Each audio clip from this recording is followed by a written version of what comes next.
Naquela manhã, a casa de Elisa Moraes respira silêncio pesado.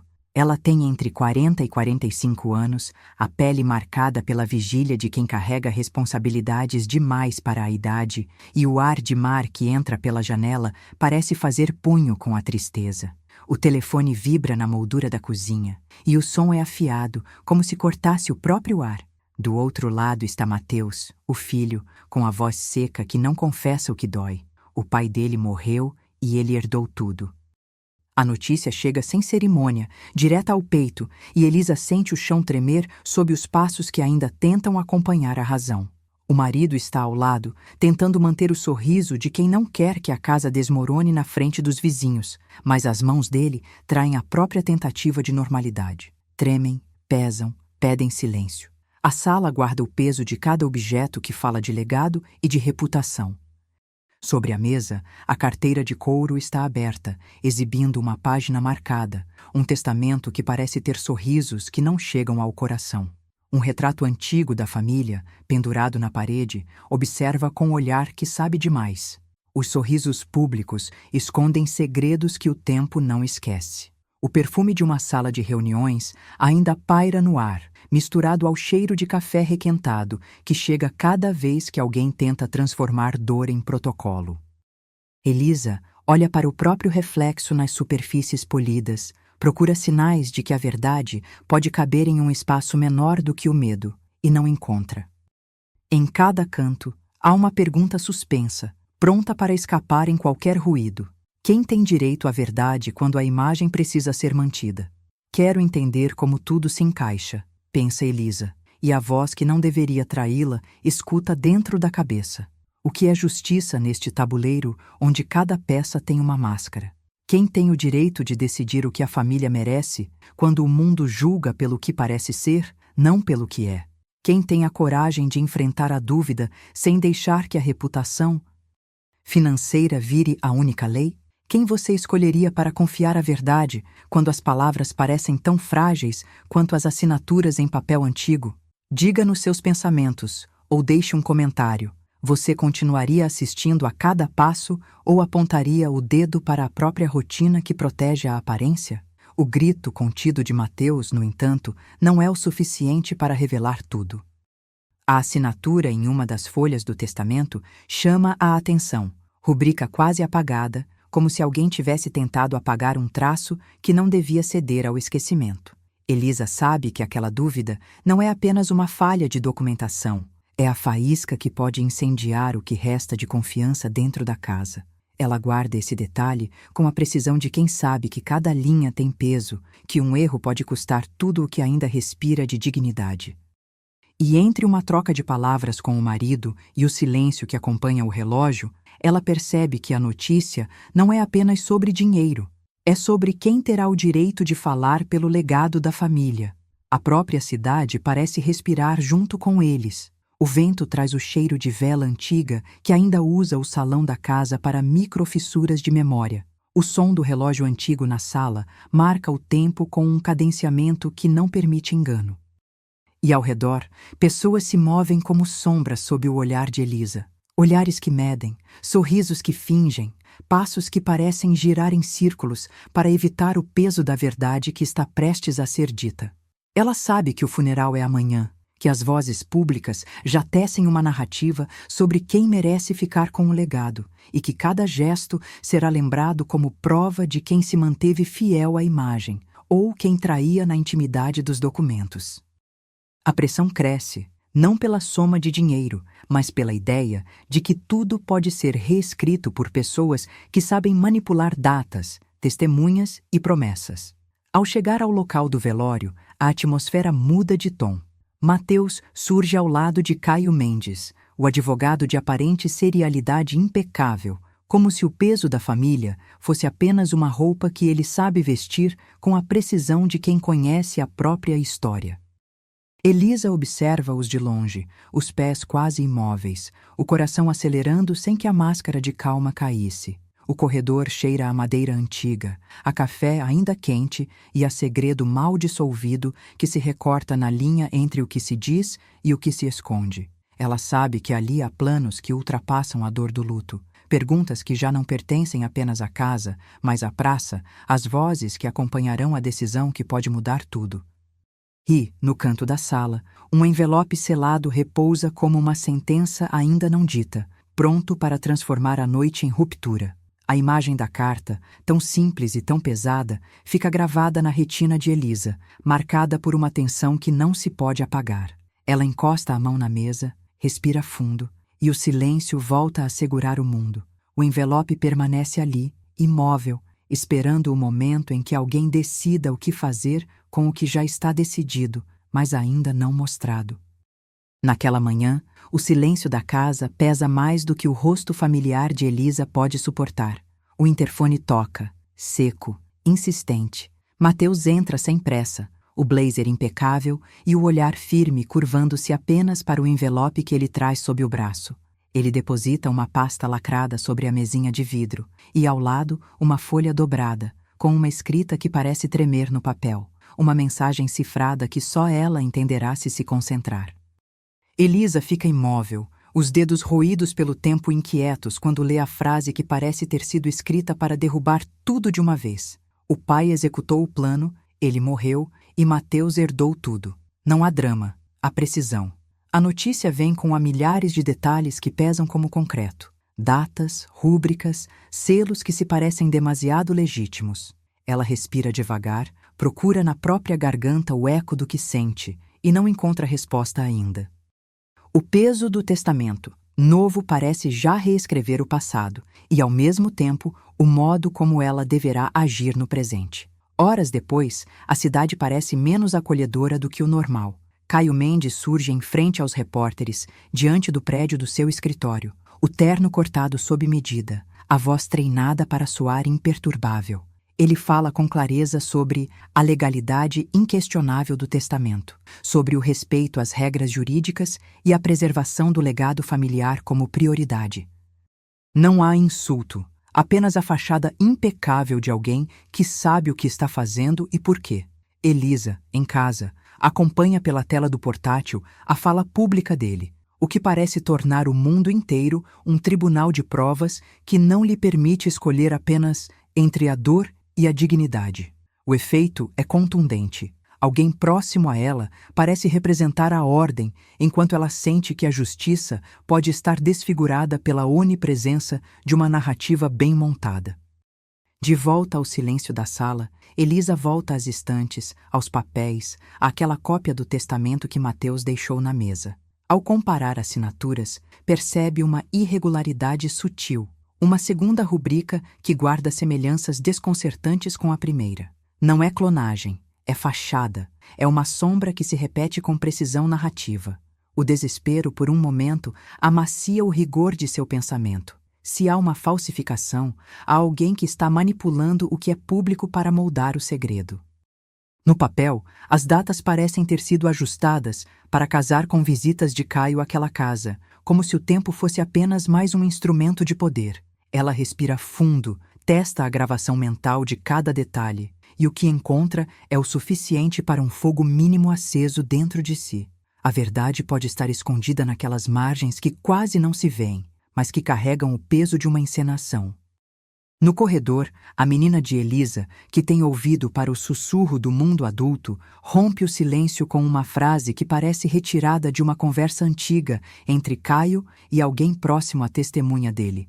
A menina diz sem querer: houve um laço entre Caio e uma testemunha que, de modo perigoso, poderia ter uma influência sobre o que está por vir. Elisa sente o chão tremer de novo sob os pés. Não é apenas a herança que está em jogo, é a própria confiança que alimenta a família, a honra que deveria protegê-la. A filha, com a candura de quem não sabe esconder o que vê, confessa que já ouviu antes. Um olhar que não se firma na verdade, mas na utilidade pública. O segredo já não é apenas financeiro, é humano, é político, é o tipo de segredo que pode colocar tudo a perder. Entre as passadas nos corredores da casa, Caio volta aos seus passos de quem sabe que o jogo precisa de alianças. Em uma conversa breve, ele menciona, com a sutileza de quem não quer deixar marcas, a ideia de alianças estratégicas que teriam sustentado toda a qualidade de sua defesa pública. Não está dito em voz alta, mas o suficiente para que Elisa sinta o peso de uma rede que se estende além do que os olhos veem. Há uma trilha de pistas que ele deixa no ar: datas, visitas, assinaturas. O mundo que parece tão direto, na verdade, se revela um mapa de sombras onde cada movimento é uma tentativa de controlar a história que será contada ao público. E enquanto tudo isso acontece, o envelope selado, que parecia apenas um símbolo, guarda o segredo que pode mudar a direção de tudo o que está por vir. Quase no meio da parte, Elisa levanta o olhar para o rosto de Mateus, que ainda está ali, a um passo de distância, como se pudesse julgar a própria resposta com o peso da vida que carrega. E no silêncio que se abre entre eles, surge a pergunta que não pode ficar sem resposta. Quem controla a narrativa quando as provas começam a falhar? Quem decide o que é verdade quando a verdade depende de alguém para ser validada? O próprio envelope, com a fita antiga que range ao ser tocado, parece responder com um rumor contido. A assinatura que parece igual à primeira, a rubrica que parece replicar a do falecido, tudo aponta para alguém próximo o bastante para manipular o que chega ao olhar público. A pressão aumenta. Elisa sabe que precisa agir, mas o custo de cada passo é colossal. E, ao observar a casa, o peso de cada decisão parece se concentrar na única pessoa que não pode perder: a filha. Amanhece com a certeza de que a justiça não é apenas uma questão de leis, mas de coragem para encarar a manipulação que se esconde nos detalhes. O envelope agora é mais do que papel. É a prova de que alguém, entre Caio e Mateus, jogou com o que Elisa mais amava. Ela fecha a mão ao redor do objeto, os dedos quicam com a dureza do segredo, que não pode mais permanecer oculto. E, no momento em que o olhar de Elisa cruza o da filha, uma decisão começa a tomar forma. Uma decisão que envolve não apenas o futuro da herança, mas a integridade da história que ela quer manter viva para a pequena que vem crescendo sob o peso de tudo isso. O segredo está ali, ao alcance dos olhos, pronto para se desmontar ou para se consolidar, dependendo de quem falar a verdade sem medo. Aquela manhã termina com a casa mais silenciosa do que começou, mas não vazia. A cada passo, Elisa sente que o peso da responsabilidade se move com ela, que o mundo lá fora não aceitaria menos do que a verdade nua e crua. E, enquanto o envelope permanece selado, uma pergunta paira no ar. Quem fala a verdade quando a reputação de todos depende de uma assinatura que pode ter sido forjada? A última imagem é um close no envelope, a fita estalando, a sensação de que abrir aquilo pode acender uma reação em cadeia que ninguém poderá frear. A câmera foca no envelope selado que não pode ser aberto sem consequências. Naquela manhã, Elisa Moraes entra no consultório frio do perito forense. O odor de álcool nas luvas dele e o ranger da madeira sob as mesas criam o ambiente de uma verdade que pode ferir. Ela deixa o casaco sobre a cadeira, encara o conjunto de papéis com a seriedade de quem sabe que cada linha pode mudar tudo, e aguarda o primeiro veredito com a respiração contida. O perito, com voz calma, pede que ela descreva tudo o que sabe sobre o testamento e então começa a percorrer as provas com a lupa, atento aos mínimos sinais. Ele aponta uma sutileza que não estaria visível a olho nu. A rubrica carrega uma hesitação de traço, uma curva que não deveria existir na assinatura autêntica. Isso não é apenas estético, diz, é um indicativo de manipulação. A afirmação não chega como certeza, mas como um mapa de risco que pode derrubar toda a narrativa pública.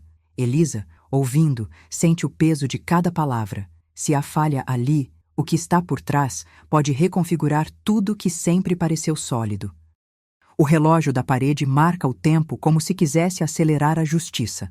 Ela segura firme as mãos, não tremer diante da evidência, mesmo que ela ainda seja apenas provável.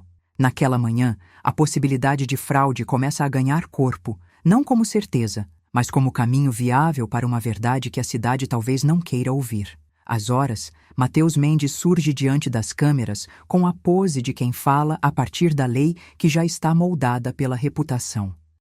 Em frente a um aplauso frio, ele declara que o testamento foi preparado com todo o rigor legal, que a herança é legítima e que qualquer dúvida ameaça a memória da família diante da cidade. O tom dele funciona como máscara pública. A calma, o sorriso contido, a ideia de que a justiça não pode ser abalada por boatos.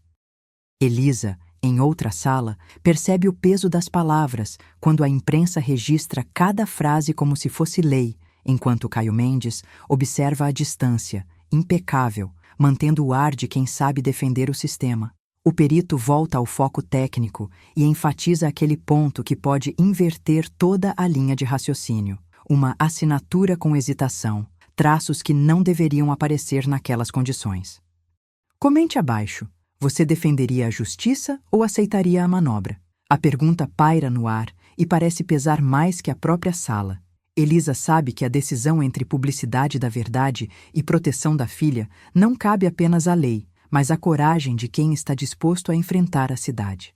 A distância entre o que a família vive e o que o mundo vê fica evidente, e o conflito entre reputação e evidência se torna o eixo da sua avaliação. O peso da escolha cresce, não pela emoção, mas pelo custo real de cada passo que ela ainda precisa dar. Aquela noite, a testemunha-chave evita confirmar os rumores, respondendo com evasivas que fazem o salão inteiro tenso. Perguntas diretas chegam e ela escolhe a linha segura, evitando comprometer alguém ou acender um fogo que não tem fim. Elisa, however, lê o diário do falecido com a paciência de quem sabe que cada página pode conter a diferença entre justiça e manipulação. O rasgo de uma página antiga chama a atenção e, ao folhear, ela encontra uma nota escondida, escrita em letras simples, mas carregada de significado. A linha escondida parece indicar uma rede de proteção para alguém próximo, não Mateus, nem Elisa de forma direta, mas alguém conectado ao passado da família, cuja presença pode manter o legado longe da luz pública. A dúvida se transforma em pergunta prática. Quem realmente protegeu o que era mais vulnerável e por que essa proteção existe? A cidade parece prender o fôlego junto com ela, esperando que a verdade não seja apenas mais uma história bonita nos jornais, mas uma realidade que afete pessoas reais. E naquele momento, a decisão que define o rumo da jornada surge com clareza. Elisa decide levar o caso a um tribunal de última instância, apesar do custo pessoal. A janela antiga da sala de reunião parece segurar o tempo. Elisa Moraes chega sem pressa, a pele ainda cansada, os olhos fixos na linha que separa o que é legal do que dói. Ela não pede silêncio, exige clareza. A luz bate na madeira, traça um mapa de sombras que se move conforme o peso da conversa aumenta. Ela fala baixo, direta, sem floreios. Quer transparência, vê cada papel, cada assinatura, cada lacre exposto para não restar dúvida. Caio Mendes, sentado do outro lado da mesa, acomoda o terno e eleva o tom apenas o suficiente para soar firme, como quem sabe que qualquer falha pode custar caro publicamente. Do lado de fora, o som distante do porto chega até a sala, lembrando que a cidade respira por entre fachadas antigas e segredos modernos. Elisa observa o vidro refletindo a cidade, um espaço de decisões que não perdoa. O ar entre eles fica mais espesso, o silêncio avança, pesado, enquanto o tempo parece medir cada respiração. Pouco depois, a porta range e Mateus entra sem anunciar, com um envelope gasto nas mãos. Ele coloca a carta dobrada na mesa, sob o olhar de Elisa, que percebe a calma dele como um truque treinado. A carta afirma ter a cópia do testamento, pronta para ser citada, pronta para desatar mais do que a notícia já prometera. Elisa lê os cabos da assinatura, o carimbo amarelado, a data marcada com cuidado. A rubrica aparece apagada em um trecho, uma falha que promete explicação, mas que também desvia a culpa para quem não quer revelar tudo. Caio não desvia o olhar. Ele diz que tudo precisa de validação, que a legalidade exige cautela, que a imprensa não é juiz, é palco. A tensão cresce na sala, e o vidro da janela parece ceder ao peso do segredo, refletindo a cidade que continua girando, indiferente, enquanto o dilema se amplia. E você, indignado com tamanha jogada, comentaria? Caio então abre espaço para uma metade de verdade, sem fechar o quadro inteiro. Ele admite de modo contido que houve uma estrutura de proteção para uma parte do legado. Não detalha quais e para quem, apenas sinaliza que algumas salvaguardas existem para manter a estabilidade de um conjunto que depende de acordos velados. Elisa segura a carta entre os dedos, a respiração lenta, o olhar estudando cada linha, cada marca.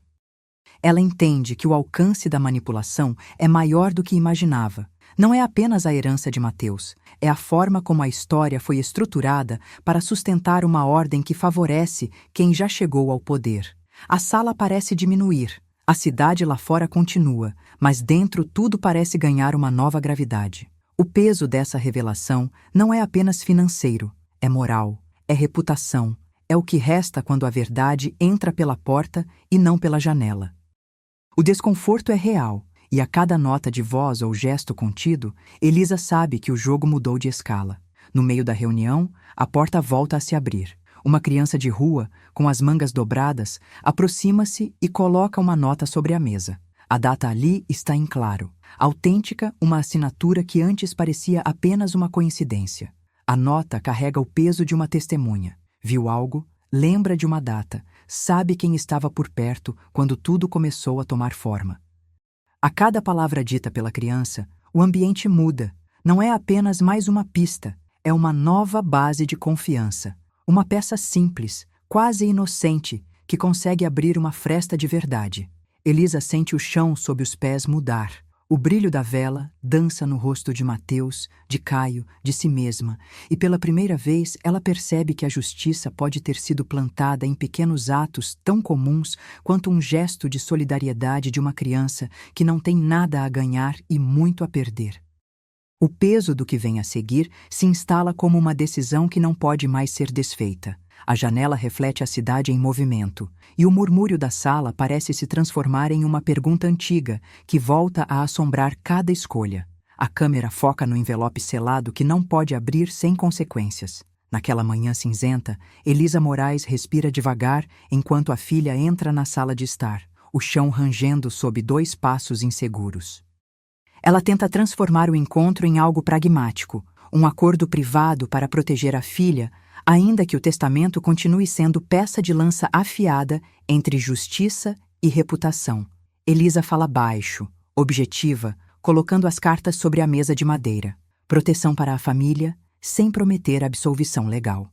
A menina, Matilde, 18 anos, olha de perto, como quem compara o brilho do papel com o peso que carrega no peito. O perfume de sala de reunião antiga envolve as palavras. O relógio de parede marca cada minuto, e o som das taças ao fundo parece cúmplice da decisão que se quer discreta. Elas chegam a um rascunho de entendimento, uma salvaguarda que retire do processo qualquer dano imediato à imagem da casa, mantendo a dignidade da família intacta, ainda que o caminho jurídico siga tortuoso. No entanto, o envelope com o testamento repousa sobre a mesa, aberto apenas o suficiente para insinuar que há mais do que boatos circulando. Horas depois, o corredor da casa recebe a visita de Caio Mendes, o advogado de todos os lados, impecável na gravata, com o mesmo sorriso que já encantou tribunais. Em voz calma e pública, ele reafirma a legalidade da herança que ficou sob o domínio de Mateus. A cena é gráfica, a luz atravessando a janela antiga, caindo sobre o papel carimbado que parece mais firme a cada argumento, como se o próprio ar apitasse pela vitória de Caio. Elisa o observa sem esconder o cansaço, a leitura fria dele, a forma como transforma palavras em muro. Caio não abandona a ideia de que a recompensa é a preservação da ordem. Ele sabe que cada frase tem peso público, cada assinatura, uma possível rocha de fundamento. E ainda assim, a pergunta permanece entre linhas. Se a verdade fosse simples, por que o jogo parece tão complexo? No silêncio da sala, uma pergunta paira. Quem chega mais perto da justiça? Quem aponta a verdade ou quem a cala para poupar a família? À tarde, Mateus faz uma visita que parece mais uma audaciosa jogada diplomática do que um diálogo de filhos com a mãe. Ele fala de responsabilidade, de legado, de manter a casa erguida mesmo que as bases do que foi dito até aqui estejam ameaçadas. Nos olhos dele, Elisa vê uma mistura de culpa e cálculo. Ele tenta encaixar o medo da ruína em palavras de proteção. A pressão se acentua. O dinheiro, a reputação, a lei, todos eles se movem como peças de um tabuleiro que Elisa parece tocar apenas com as pontas dos dedos. Ela reage com firmeza, mas a tensão é visível no traço da mão que aperta o copo de água, no vidro da janela que parece refletir uma vida que pode desabar a qualquer momento. Entre a conversa e a distância, o que pesa mais? A verdade que pode destruir ou a proteção que pode manter os seus de pé? Àquela altura, já na quietude do escritório, Elisa busca respostas que não dependem apenas de votos ou rubricas. Em um gesto quase inadvertido, ela abre o diário do falecido e uma página rasgada revela uma lista de contatos que sugerem uma rede de proteção para o legado. A cada linha lida, o ar na sala muda. Não é apenas a confirmação de que alguém articulou uma teia, mas a percepção de que a proteção pode ter um diagrama mais profundo do que imaginava. O toque da mão na página antiga tem o peso de uma memória que recusa desaparecer. Em outra margem, uma nota discreta, escrita com traço que quase não se lê, parece apontar para alguém que está no centro de tudo, não como participante visível, mas como elo invisível a que todos recorrem quando querem manter o controle intacto. A cada curva da caligrafia, a dúvida cresce. Quem, de fato, zela pelo legado quando as palavras já foram negociadas antes de serem ditas? O ar fica carregado, o som do relógio ganha uma cadência mais lenta, e a cidade lá fora parece sussurrar que nada é tão simples quando envolve herança, honra e segredo. E então, no meio dessa crise de confiança, vem a pergunta que serve de bússola. Você concorda que a justiça possa ser comprada para proteger alguém, mesmo que isso signifique deixar de lado a verdade que poderia libertar ou punir? Nesta casa, em meio a cartas, assinaturas e silêncios, a resposta parece dolorosamente ambígua, mas a voz de Elisa se acende com a resiliência que a história exige. Ela se pergunta se a rede de proteção que foi desenhada pode realmente sustentar a filha sem sacrificar a memória do pai e a integridade de quem a envolve. A tensão, no entanto, não é apenas entre o que é certo e o que é conveniente. É entre a promessa de proteção e a sombra de uma carta que ainda não foi lida com plena clareza. É nessa encruzilhada que a noite se aproxima, e o diário em suas mãos começa a falar de uma coisa que não cabia no acordo. Uma carta que promete proteção de alguém específico, uma promessa que contradiz tudo o que foi dito. Ao fechar os olhos, Elisa sente o peso do cansaço sobre a pele. Ela não sabe ainda se pode confiar no que encontrou, se alguém próximo apenas fingia ser aliado ou se a própria memória está a serviço de um jogo que não termina aqui. O envelope que guarda a carta repousa ao lado do diário, e o silêncio da casa parece respirar com ela. Um silêncio que não promete paz, mas a possibilidade de uma verdade que não pode mais ser ignorada. Ela segura a carta entre os dedos, a tinta ainda fresca, tentando decifrar o que contradiz o que já foi afirmado. No instante em que a carta cruza o olhar, o mundo parece parar por um segundo, e a verdade que se revela de forma desconcertante não é apenas uma falha de documentos, é a promessa de proteção que desafia tudo o que foi dito, e a pergunta que fica no ar é se Elisa terá coragem de seguir por esse caminho arriscado. Ela encontra a carta, a promessa de proteção, e sabe que nada será como antes. Agora, a chama da vela joga sombras na parede lisa, quando Elisa segura o envelope de testamento com a mão que ainda treme, mas a respiração já se acalma. No papel envelhecido, a cláusula de proteção do legado brilha sob o brilho amarelado. Só se ela recuar do caso para que Mateus receba tudo, como se a justiça pudesse ser comprada com silêncio. O peso da frase funciona como um metal frio no bolso. Promete segurança para a filha, mas exige que a mãe largue a luta pública. O limbo entre proteger a filha e manter a dignidade da família fica mais estreito a cada linha lida. Cada palavra parece uma âncora que aprende ao presente e torce para que o passado não exploda. Ela fecha os olhos por um instante, ouve o tic-tac do relógio antigo que domina a sala e, quando abre de novo, a vela parece dizer que não há escolha fácil. A carta cai sobre a mesa, E com o dedo indicador, ela traça o contorno das assinaturas, procurando entender quem realmente assinou aquilo que muda tudo. Quando lê que a condição depende de recuar, Elisa sabe que a verdadeira pergunta não é quem herdará o que está no papel, mas quem ficará de pé quando a justiça exigir coragem. Horas depois, a casa parece suspensa entre suspiros e juramentos de honestidade, e a imagem da filha cruza o pensamento como uma balança que não pode falhar. Naquela manhã, o portão range, e Mateus entra pela sala de estar com a notícia ainda fresca na boca. O pai faleceu e ele herdou tudo. Ele não sorri, apenas aponta para a tela do telefone como quem lê um veredito, e o tom é de quem carrega a responsabilidade de manter a história da família em ordem pública. Elisa ouve sem permitir que o choque desfaleça a compostura. A boca fica firme, os olhos não desviam. Ele diz que o mundo não entende a dor do que aconteceu, que é preciso manter a integridade da linha direta, que a reputação da família é o que resta quando a água sobe. Ela se mantém calada, mas há um movimento quase imperceptível de mão que aperta o copo de água para não demonstrar a queixa interna. Em seguida, ele deixa claro que haverá mais visitas, mais detalhes legais para confirmar a legitimidade da herança e que qualquer sinal de fraqueza pode custar caro. Elisa observa as palavras dele atravessarem a sala como lâminas finas. Percebe que a máscara pública dele é de cordialidade, de ética, e sabe que por trás disso existe uma estratégia para neutralizar qualquer divergência. Enquanto Mateus fala, o silêncio da casa ganha altura, e o relógio marca as horas como se cada tique pedisse cautela. Ao fim da conversa, a distância entre o que é público e o que é privado parece ter ganhado espaço suficiente para respirar, e Elisa sente o peso de uma decisão que não admite adiamento. Aquela tarde, Caio Mendes aparece debaixo de uma luz fria, com a serenidade típica de quem sabe que as palavras têm preço.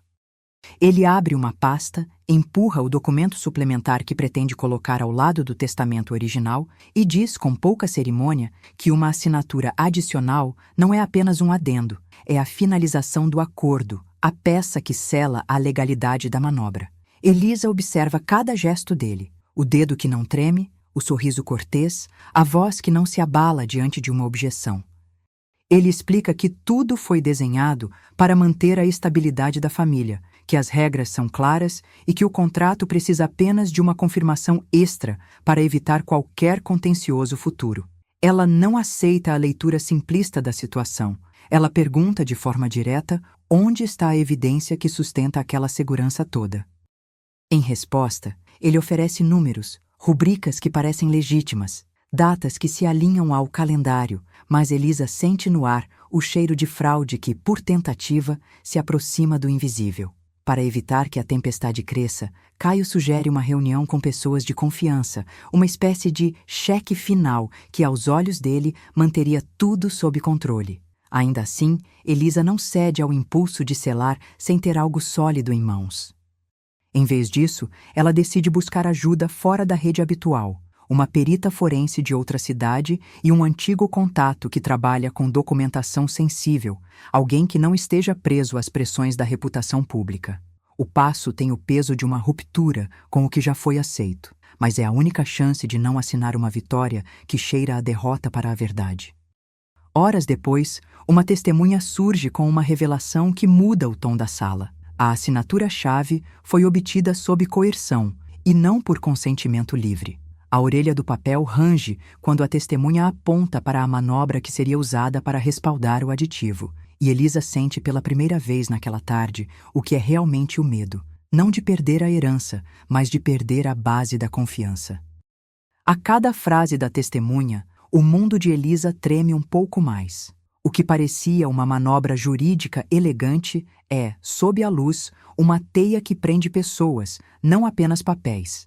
Ela fica muda por um momento, depois compõe a expressão, levanta os ombros e respira fundo para não permitir que a raiva transpareça em qualquer gesto. A sala fica menor, o ar mais pesado. Caio segue em silêncio. Mateus observa com os olhos esbugalhados de quem percebe que a construção está entre ruínas, e a filha, que até então parecia distante da conversa, ocupa o centro sem pedir permisso. A verdade não pode ser contida. Elisa não sabe ainda tudo o que esse depoimento pode significar, mas sabe que o custo de negar a coerção pode ser ainda maior que o custo de abrir cada porta para o mundo. Agora a decisão começa a tomar forma, não mais como teoria, mas como uma linha de ação que pode atravessar o que resta da confiança entre todos. Você pergunta se a justiça pode existir sem que alguém pague o preço? Ela olha para a vela, as chamas oscilam, respira e sente o peso de cada decisão que se aproxima. Se a mãe escolher manter a narrativa como está, pode salvar a filha da pressão direta do medo, mas perder a integridade diante de todos que a observam. Se escolher expor a verdade, corre o risco de destruir a imagem pública da família e de enfrentar retaliações que só existem quando se ousa falar alto o suficiente para que o mundo escute. O que está em jogo não é apenas o que será herdado, mas quem permanece com a responsabilidade de proteger a justiça, mesmo que a arena pública reaja com raiva.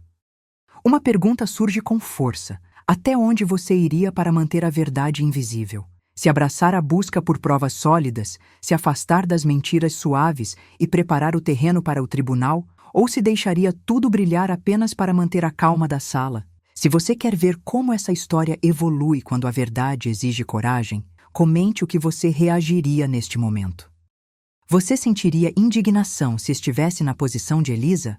Deixe um like se a ideia de alguém manter a justiça, mesmo a custo, te parece digna. A ideia que pulsa nos olhos de Elisa é sutil, mas carregada de consequência, e é isso que faz o coração acelerar. A câmera foca nos olhos de Elisa, que se enche de uma ideia que pode mudar tudo. Amanhece na cidade litorânea, e o ar úmido carrega o peso do que ainda não foi dito. Elisa Moraes está sozinha na sala de estar. A cadeira de couro range a cada movimento quando ela se levanta para atender o telefone que toca sem pressa. Do outro lado, a voz de Mateus já tentava soar confiante, anunciando que a imprensa estaria de olhos abertos para a verdade da herança. Ela sabe que não pode permitir que a reputação da família vire areia movediça, mas sabe também que o preço da honestidade é pesado. O relógio antigo na estante marca o tempo. Cada tic-tac parece empurrá-la para frente, mesmo quando o rosto de Elisa pede pausa. Pouco depois, Mateus reaparece no noticiário de forma pública, com a fala contida de quem sabe o que dizer e o que não dizer. Ele não oferece misericórdia nem dúvida. Declara que a herança foi definida pela lei, que tudo está nos autos, que a proteção legada é parte de um acordo válido. A multidão reage com sussurros, olhos atentos, sorrisos estudados que parecem medir o valor de cada palavra. Elisa segura o celular com mais firmeza, observando o alcance da exposição. A família aparece sob luz pública e a decisão de lutar ou recuar passa a ter eco social tão grande quanto a nota jurídica. Em meio à movimentação, Caio Mendes entra na cena com uma proposta discreta, porém cortante.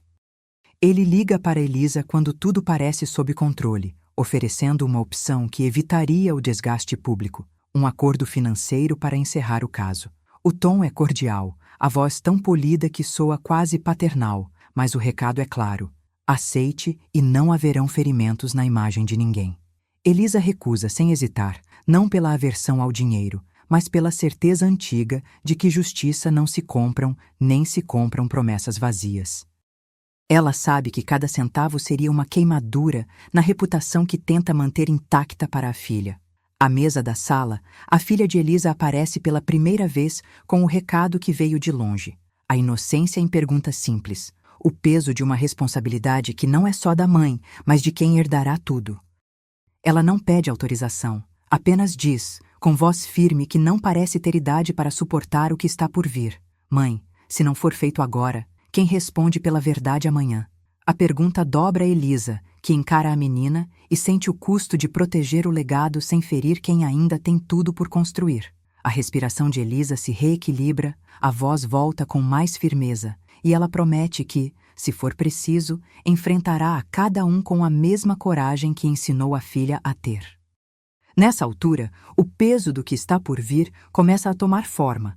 Um jornalista de confiança surge na narrativa como quem segura uma lanterna em um corredor escuro. não para iluminar o caminho inteiro, mas para deixar claro que existem várias versões da verdade. Ele aponta que há inconsistências que ninguém pode ignorar, e que a leitura dos papéis precisa de olhos treinados para não aceitar a primeira leitura que a sala oferece. Elisa sente o ar mudar ao redor. O sussurro de robalos nas paredes parece aumentar a vigilância, e as perguntas já não são apenas sobre o que aconteceu, mas sobre quem pode estar manipulando o que é visto pelo público. A cada detalhe, a dúvida se instala. Há caminho para a justiça sem ferir quem está no centro desta tempestade? Um sinal mais direto chega pelo jornal, que anuncia que há mais números, mais nomes, mais verdades escondidas do que a superfície sugere. A conversa entre Elise e a imprensa não é um conflito aberto, mas um duelo suave entre transparência e proteção, entre o que o mundo precisa saber e o que a família ainda não pode perder de vista. E no meio desse ruído, o jornalista se aproxima com uma surpresa que parece simples e, ao mesmo tempo, explosiva.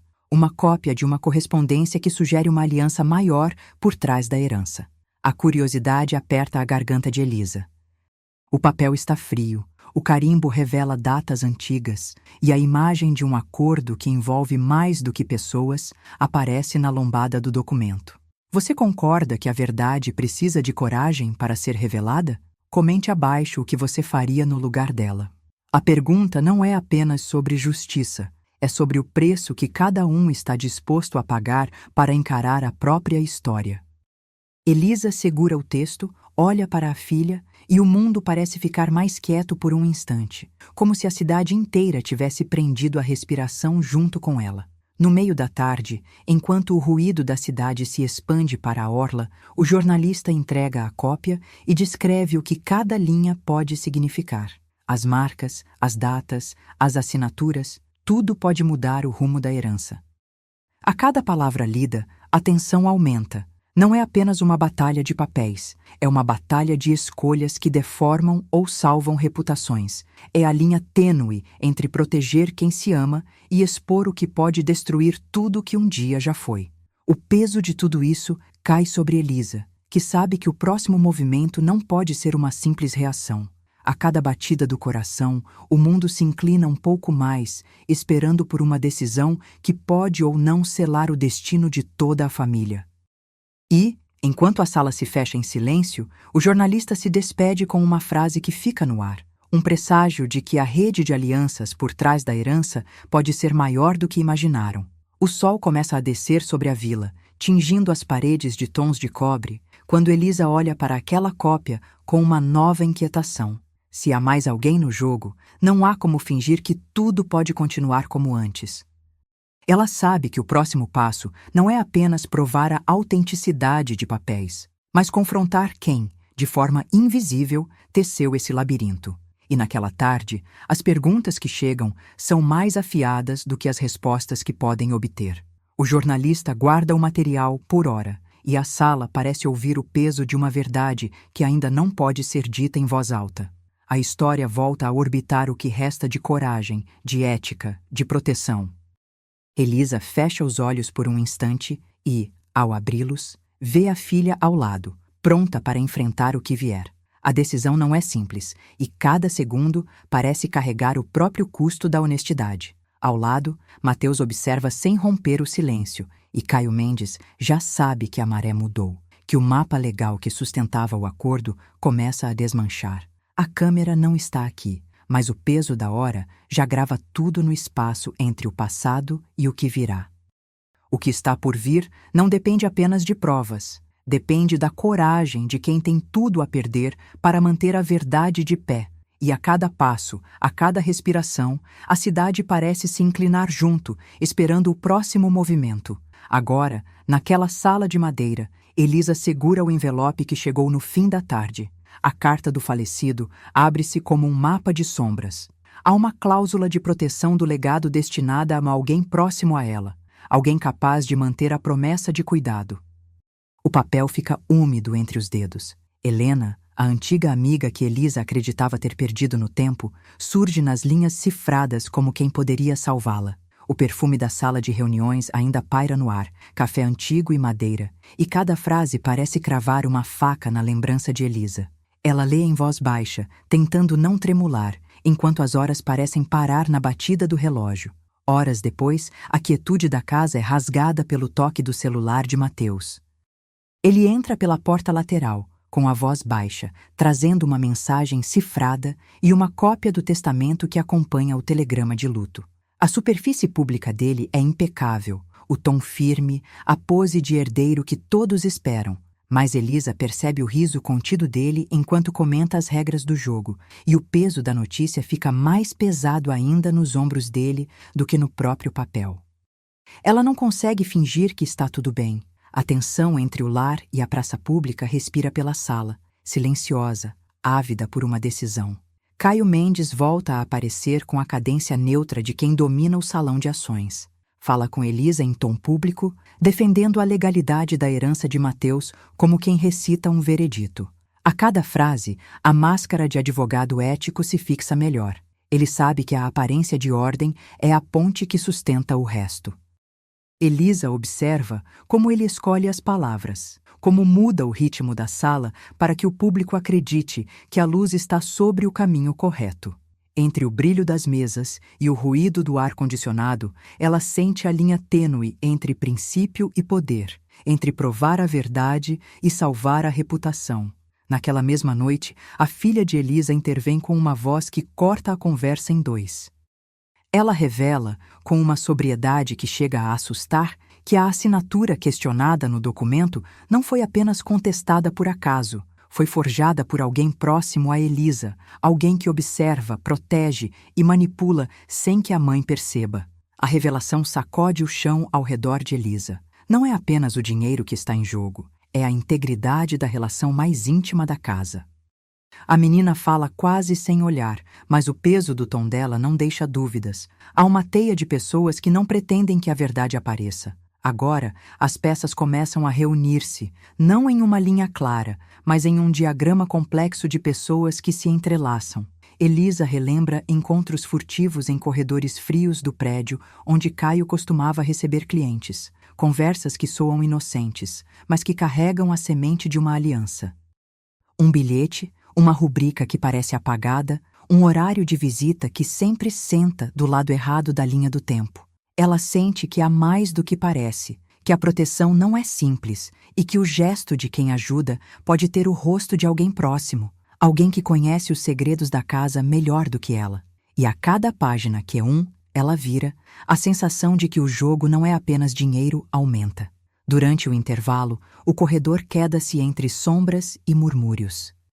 Caio menciona de modo indecoroso alianças estratégicas e implicações que não cabem no relatório de uma reunião, e Elisa sabe que esse jargão é mais do que uma frase bonita. É o mapa de quem está realmente puxando os cordelinhos. A atmosfera fica mais densa quando Mateus tenta reverter o quadro, oferecendo promessas de manter a homenagem à família se Elisa recuar. Mas a voz da filha, firme e direta, lembra que o legado não se mede apenas em cifras, e Elisa pressiona-se a permanecer fiel à verdade, não à conveniência. No silêncio, uma carta antiga, escondida na gaveta do falecido, parece respirar, como que lembrando que o passado não termina com a assinatura de um testamento. No meio do salão, o som de uma fita adesiva estalando ao abrir o envelope volta a ecoar, como um lembrete de que cada detalhe importa.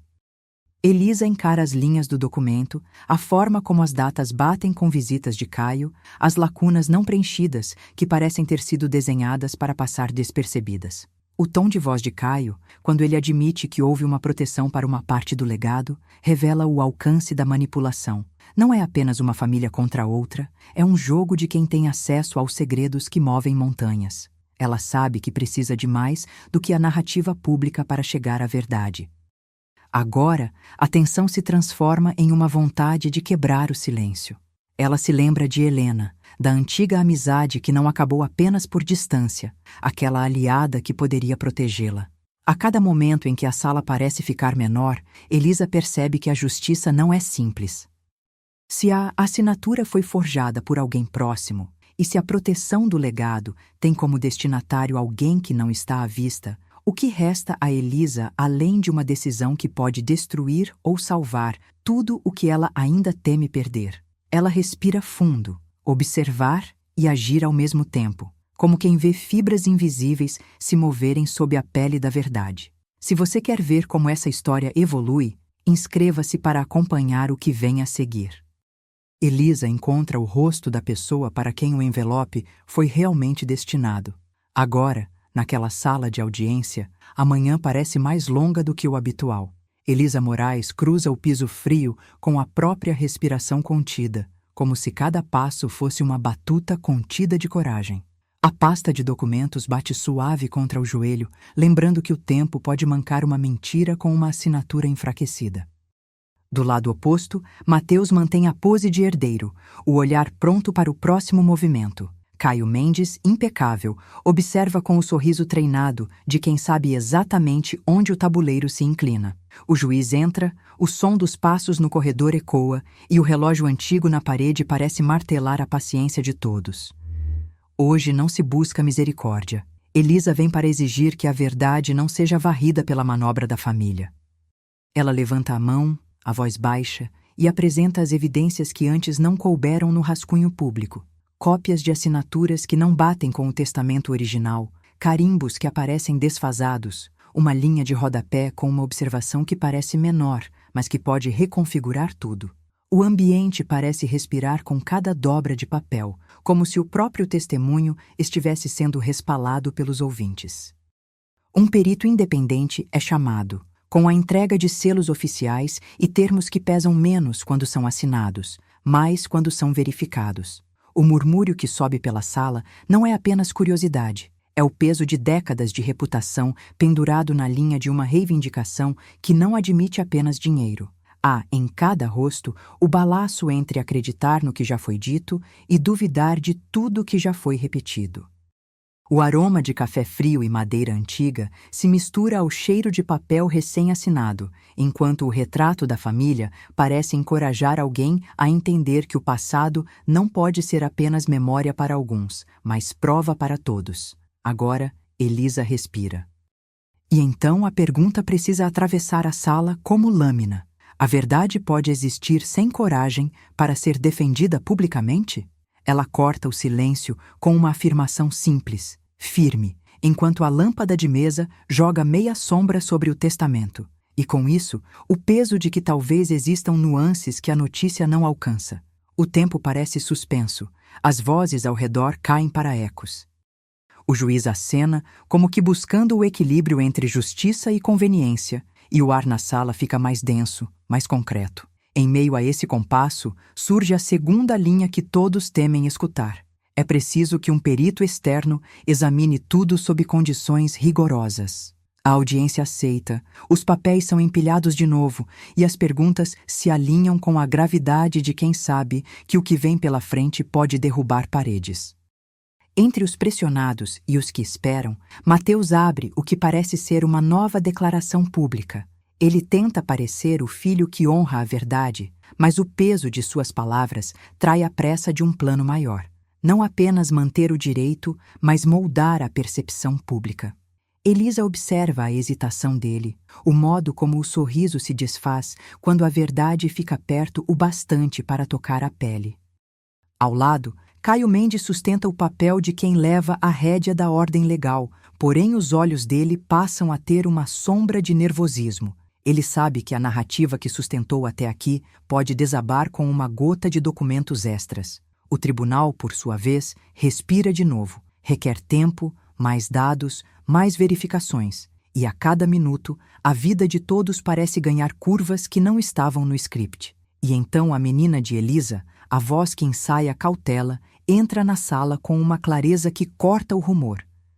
Ela não é apenas a testemunha do lar, é a ponte entre o que foi feito e o que ainda pode ser feito.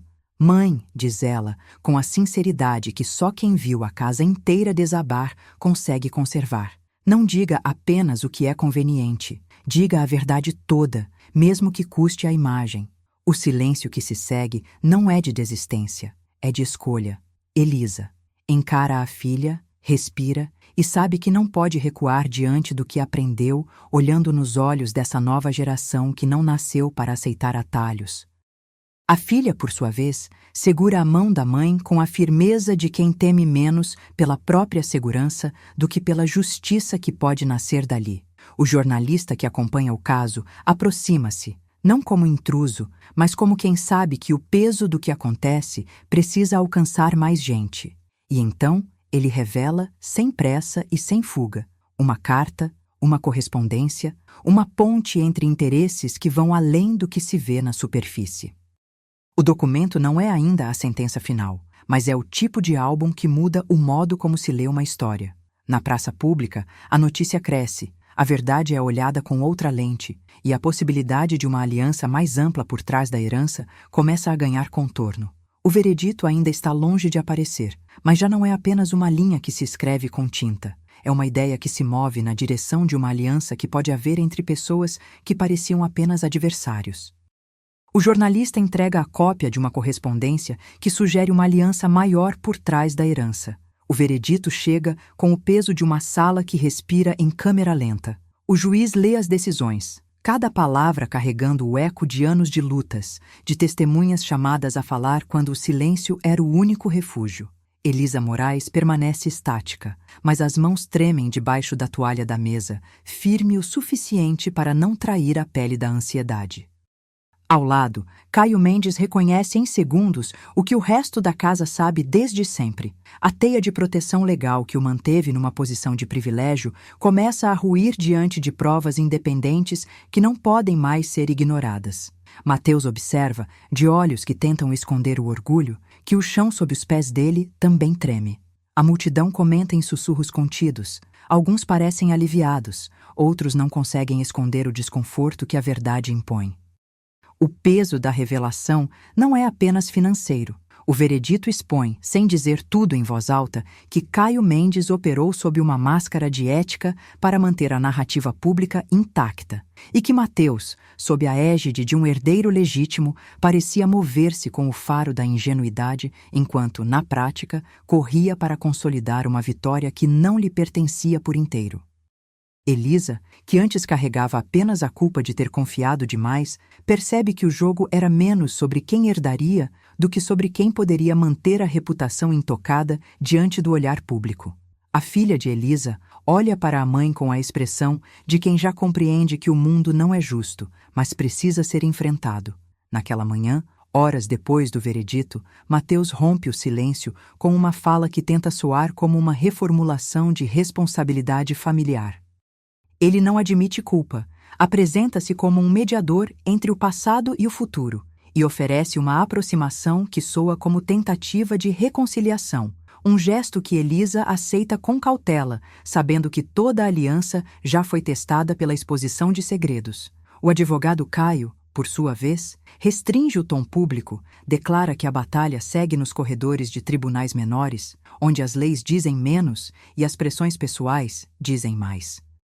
E no meio disso tudo, Elisa respira em pedaços, tentando entender se a serenidade que sente agora é vitória ou apenas a pausa entre uma tempestade que ainda não terminou. A tarde avança com uma decisão que pesa mais do que muitos vereditos em páginas de papel. Elisa opta por manter a justiça histórica acima da vingança. Não aceita o canto de sereias de acordos que prometem conforto imediato em troca da verdade abafada. Ela deixa claro para Mateus que não cederá a um silêncio que, por vezes, parece mais perigoso que qualquer confronto público. A filha, que cresceu sendo protegida pela vigília silenciosa da mãe, escuta ainda, com a curiosidade que a juventude traz e o cuidado que o lar ensina, o som do debate que agora envolve cada pessoa da casa. E, ao ouvir a voz da menina, Elisa reconhece o peso de uma generation que não aceita o esquecimento como resposta. Juntas, elas constroem uma linha de defesa ética que não depende de vitórias rápidas, mas de uma verdade que não pode ser renegada outra vez. A reputação pública não desaparece de um instante para o outro. Mateus tenta manter a pose de filho zeloso, oferece enriquecimento pessoal, promete reconstruir pontes que o tempo e as escolhas anteriores tinham quase destruído. Não funciona como um truque fácil. As marcas do que foi revelado persistem. E ainda assim, a casa respira de novo, um pouco mais lenta, com a compreensão de que a proteção do legado não pode mais passar por atalhos. Caio Mendes não abandona o cenário com dignidade completa. Ele sabe que a credibilidade pública que sustentou seus argumentos pode se tornar o preço de uma verdade que não quer pagar. A cada passo, Elisa percebe que não foi apenas uma batalha pela herança. Foi uma prova de dignidade, de coragem de enfrentar quem parece ter mais força apenas porque está rodeado de papéis bem organizados. Ao redor, a cidade litorânea parece ouvir o desfecho como quem escuta uma vela tremer na noite.